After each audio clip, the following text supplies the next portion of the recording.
Good evening, and welcome to Educate Our Youth.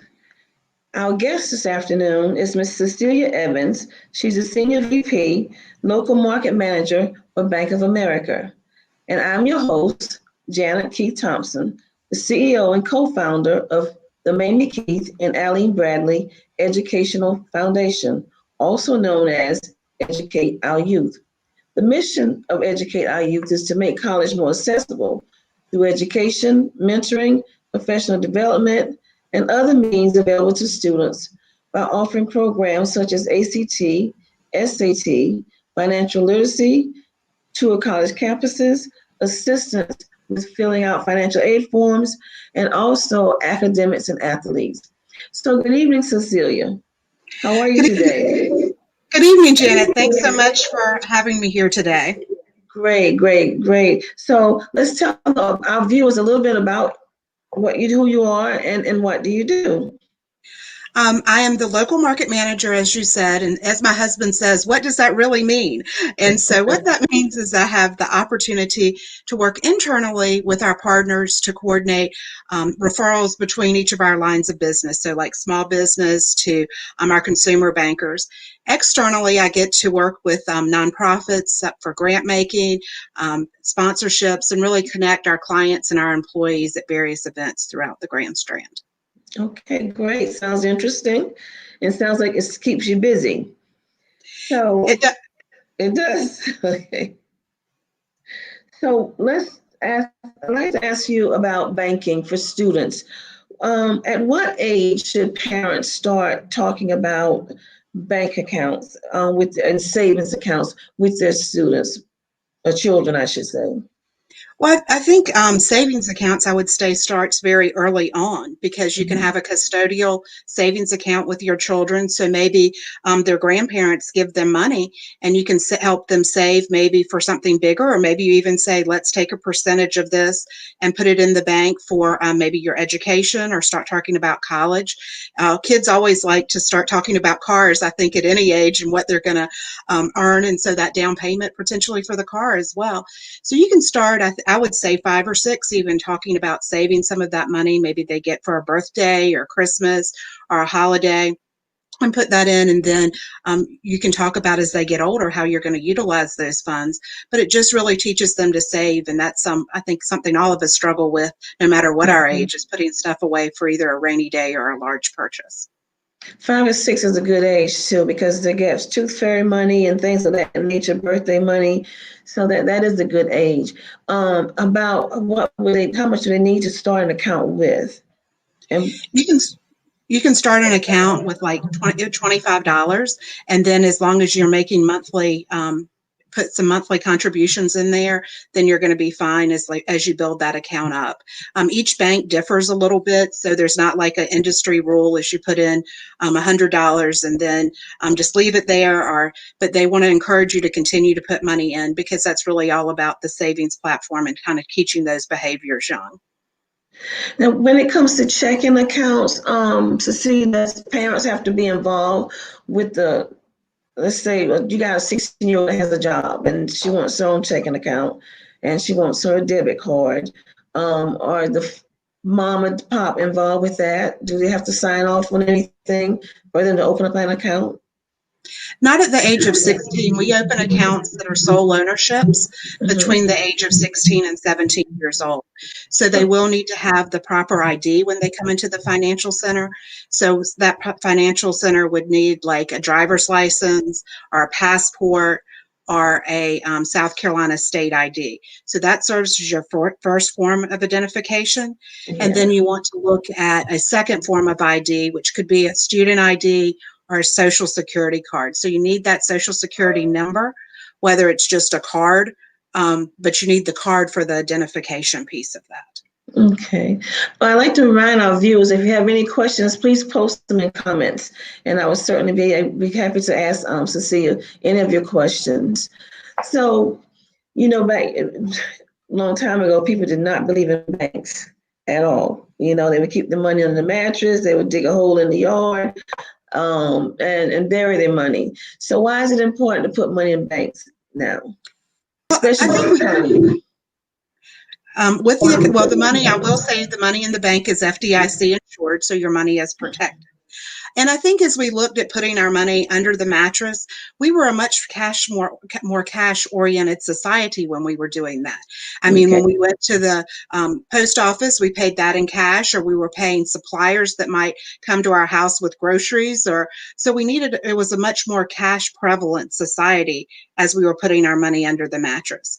So as we look at today, I think convenience is the number one reason that we would have a bank account, because it helps you to conveniently pay for things. I mean, especially we've heard of the change shortage right now. Some people are saying that you either have to pay for it with exact money, or that you need to Yeah. have that debit card. So as you look at that, I mean, it's about managing it responsibly, but it's about convenience and safety.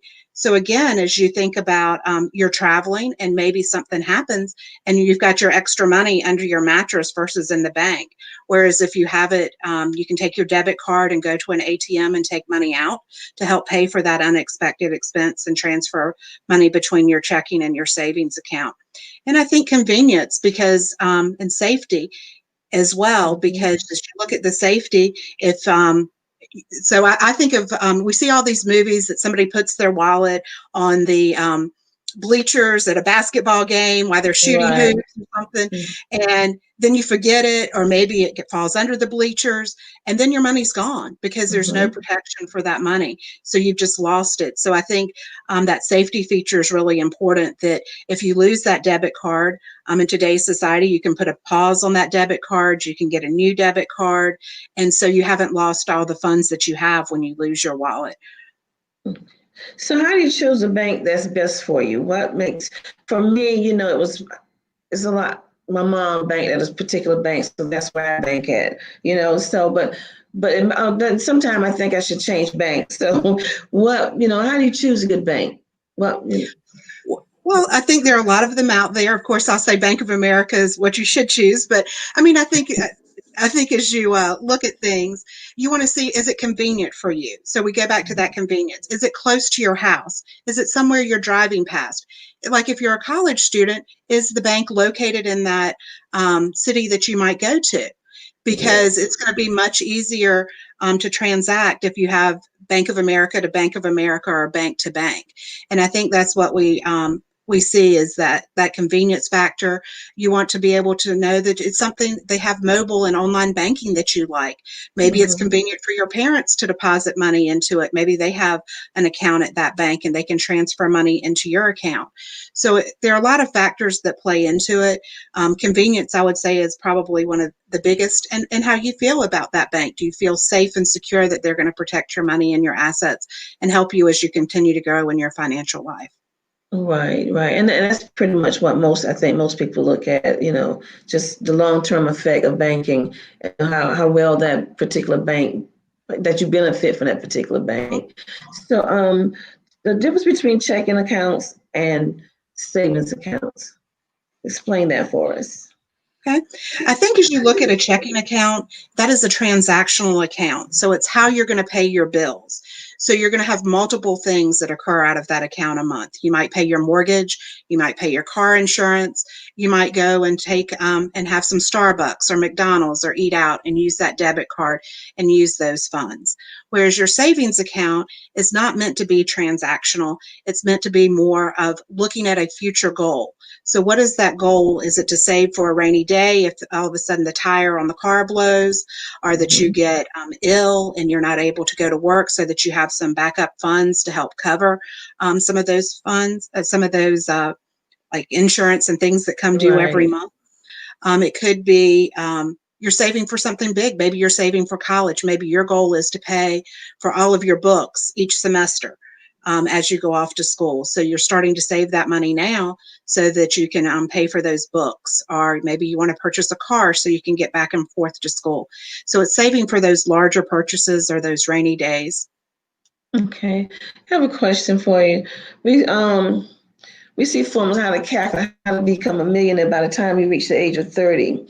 If a teenager is currently 15 years old and wants to start and save, what's the likelihood that they could have massed $1 million by the time they get that age, at age 30, our age? which I'm much older than you are, I'm sure, but you know what I'm saying. I do. I wish I brought my chart today, but the earlier you start, it's just amazing that if somebody starts at the age between like 15 and 17, and Mm-hmm. I'm going to say, my math isn't correct. So I'm going to say they invest like $25,000 and just leave it and let it grow because of compound interest and the reinvesting of the interest, then it's going to grow faster than if you continue to invest if you start at like 25. So that age between like 15 and 25, as much money as you can save and just leave it there, you're correct that it's going to help you be that millionaire. I don't know what your exact, depends on the economy, what that exact number Right. is. But Okay. the more you can save early on, the better off you're going to have. Like my brother, when I went off to out of school, I didn't get a 401k my first job, so he's like saved $30 a month. I'm like, I don't have $30 a month. He's Mm-hmm. like, yes, you do. So I saved $1 a day, and I invested that money. And Okay. so I invested $1,200, and today that money's worth $16,000. Okay. So Okay. but my only part of the investment was 1,200. So it's worth 16,000 a day. I just wish that after the first year and a half that I had continued to invest the dollar a day. It would have been much Because more. yes, so young self, if I had something to say to young self, I Mm-hmm. would say keep up the momentum and keep investing. That dollar a day would have made a huge difference of how much I've saved today.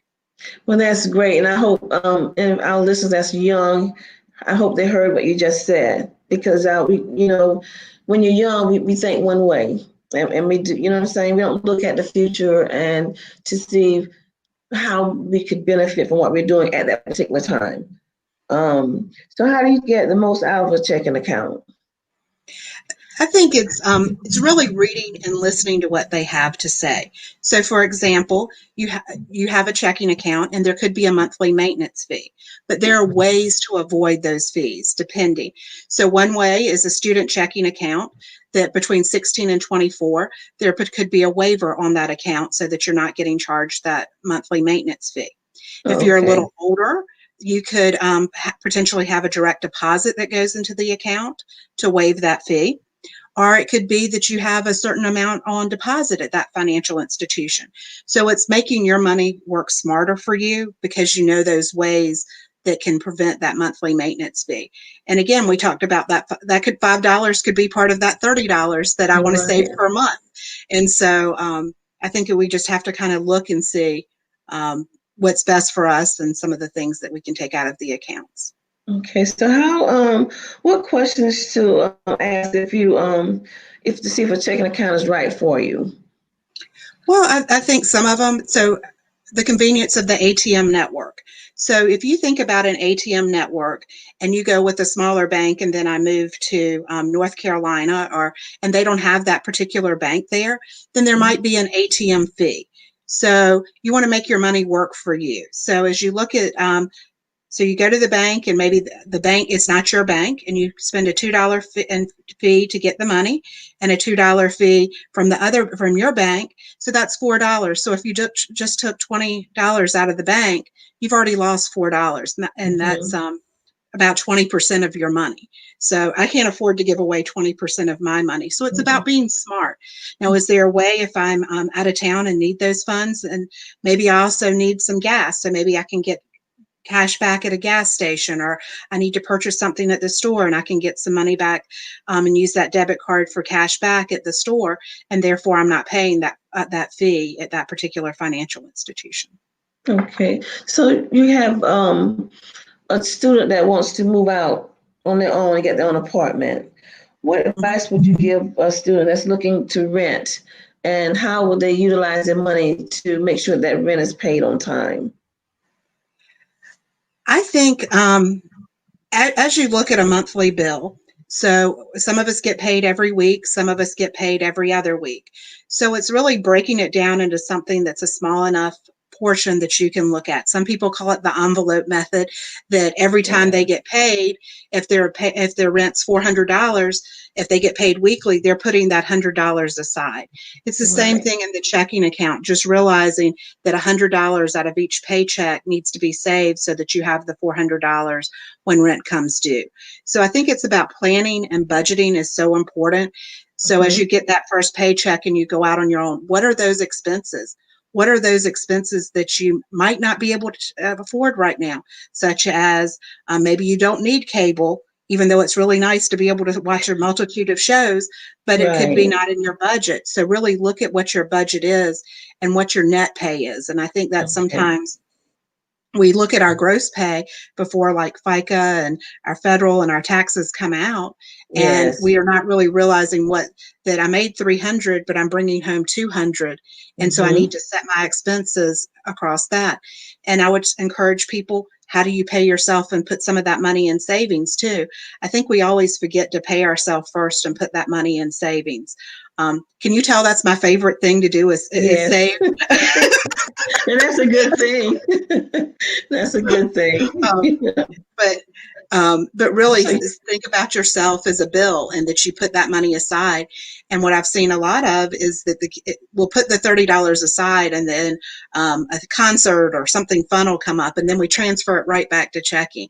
You really have to think about the broader picture, and have money maybe saved if you're wanting a down payment for your rent, so that you can go mhm, out on your own, because there are going to be some upstart expenses as you go out on your own, such as electric deposit. You might have to do one at the water company, and then you're going to exactly. put down maybe first and last month's rent.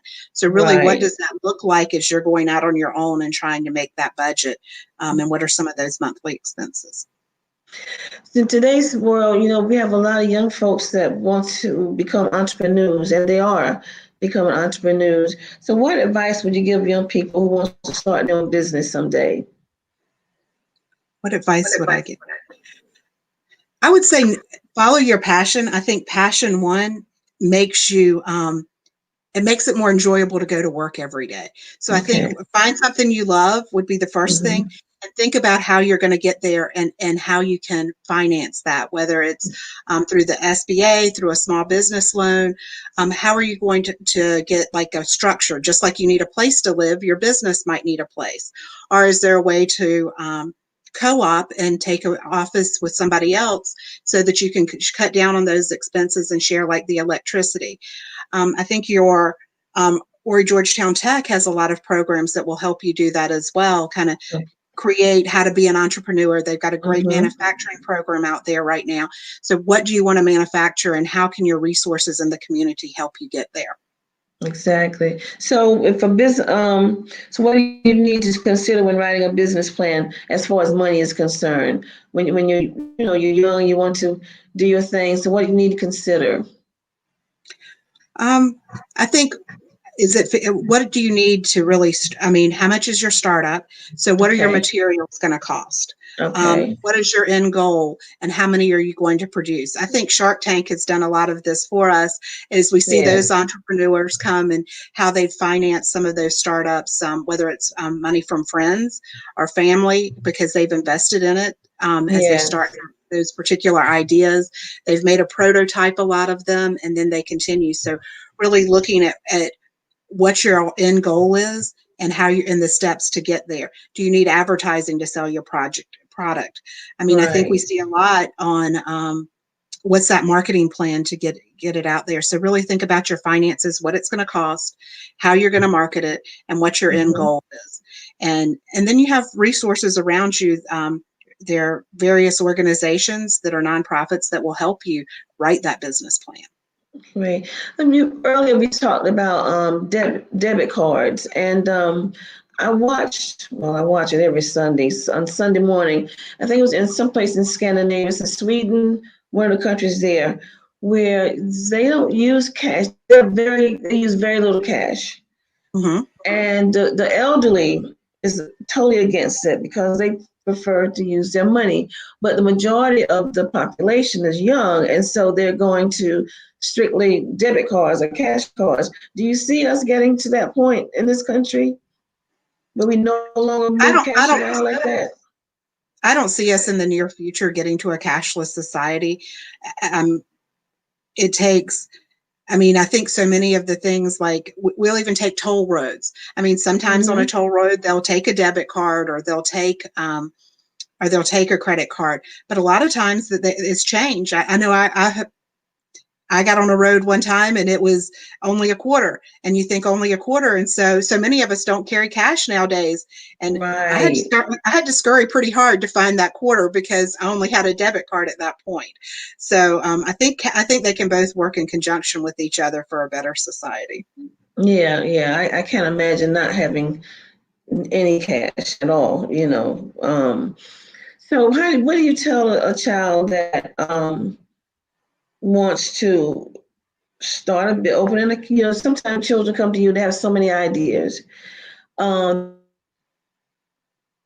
They want this, they want to open an account, they want to start a business, and they're in high school. What would guidance, how would you guide them? Because I asked that question because my granddaughter, she wants to do something on the business side of like selling earrings and things of that nature, but she doesn't have any capital to get started. So what do you tell them?